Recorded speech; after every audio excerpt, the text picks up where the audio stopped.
Serial गुमे किसी के प्यार में आ चुका है एक नया ट्विस्ट। जी हाँ, जहाँ आपको देखने को मिलने वाला है जिगर को तो पुलिस पकड़ के ले ही जाएगी, पर दूसरी ओर तारा भी बिल्कुल भी अपने पति पर शक करने के लिए बिल्कुल भी तैयार नहीं है और ना ही उसको मुजरिम मानने को तैयार है। वो तो सिर्फ ये सोच रही है कि सभी के आने से हमारा पूरा परिवार बिखर गया और इसी की वजह से आज मेरा जिगर जेल में है। उन्होंने ऐसा कुछ काम ही नहीं किया, ये इन दोनों की चाल है।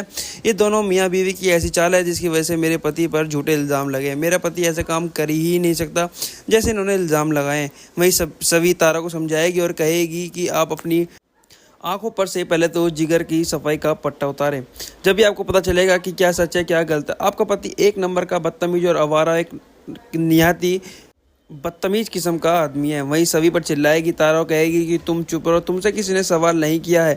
जब तुमसे सवाल किया जाए तब मुझसे बोलना, वैसे ही मुझसे बोलने की कोई ज़रूरत नहीं है। वहीं सभी कहेगी कि तुम्हें अभी इस बात का दुख है क्योंकि जिगर को पुलिस पकड़ कर ले गई, तुम्हें ये दुख है, वरना तुम मुझसे ऐसे बात कभी नहीं कर सकती हो।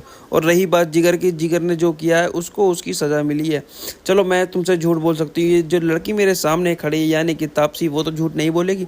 उसको तो हमने नहीं खरीदा पैसों से, वो तो वो सच बता रही है। जो जिसके लिए इसने उसको पैसे दिए थे जिगर ने, जिसकी वजह से मेरे उसमें ये बोली नहीं थी, वरना इसका राज तो पहले ही खुल जाता। इतनी आगे बात आने की कोई नौबत ही नहीं मिलती। पर कोई बात नहीं, अगर जो काम लेट हुआ पर सही हुआ, सबको जिगर की असलियत तो पता चल गई।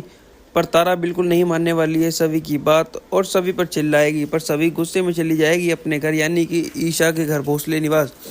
वहीं सही कहती हुई नजर आएगी और कहेगी कि पापा मुझे परी मामा से मिलना है, उनको घर पर लेके आओ। वहीं जिगर की बात सारी तो सब निपट जाएगी। रजत कहेगा ठीक है, मैं तुम्हारी मम्मा को घर पे वापस लेके आता हूँ। और सभी सही कहेगी कि उनसे माफ़ी भी तुम्हें मांगनी है। रजत सभी के पास पहुंच जाएगा और उसे अपनी गलती की माफ़ी मांगता हुआ नजर आएगा और कहेगा जब तक तुम मुझे माफ़ नहीं करोगे तब तक मैं यहाँ से बिल्कुल नहीं हिलने वाला हूँ और मैं तुम्हें यहाँ से लेकर ही जाऊँगा, चाहे कुछ भी हो जाए, चाहे मुझे ज़मीन आसमान एक क्यों ना करना पड़े। वहीं सभी रजत को माफ़ कर देगी और चली जाएगी उसके घर वापस यानी कि ठक्कर निवास। जैसे ही ठक्कर निवास में वो अपने बैग लेकर घुसेगी तो उसको देखने को मिलने वाला है कि ताला लगाने वाली है फांसी, क्योंकि तारा को कुछ भी समझ नहीं आ रहा है कि वो क्या करे, इधर जाए या उधर जाए, क्योंकि उसका पति तो यहाँ है नहीं, वो तो जेल में। तो वो अपनी सदबुद्ध सब खो चुकी है, तो वो फांसी लगा ही रही होती है कि मौके पर सभी रजत पहुँच जाते हैं और उसको रोक लेते हैं। और वहीं तारा भी सभी से माफ़ी मांगेगी कि मुझे अपनी गलती का एहसास हो चुका है, मैं अपने पति के प्रेम में खो चुकी थी।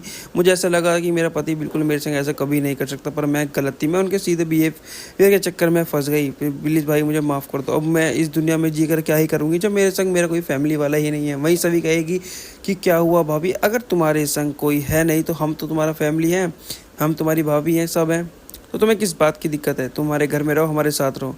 वहीं सभी के गले लग जाएगी तारा और कहेगी कि भाभी मुझे माफ़ कर दो, मैंने तुम्हें जिगर के चक्कर में न जाने क्या क्या सुना दिया, मुझे माफ़ कर देना। दोस्तों क्या सभी तारा को माफ़ कर पाएगी? क्या दोस्तों रजत और सभी का रिश्ता जैसे आज है वैसे आगे रह पाएगा? हमें कमेंट सेक्शन में ज़रूर बताइएगा। और नहीं क्या है इस चैनल को सब्सक्राइब तो कर ले, जिससे सीरियल से सारी जुड़ी अपडेट हम आप तक लेकर पहुँचे सबसे पहले।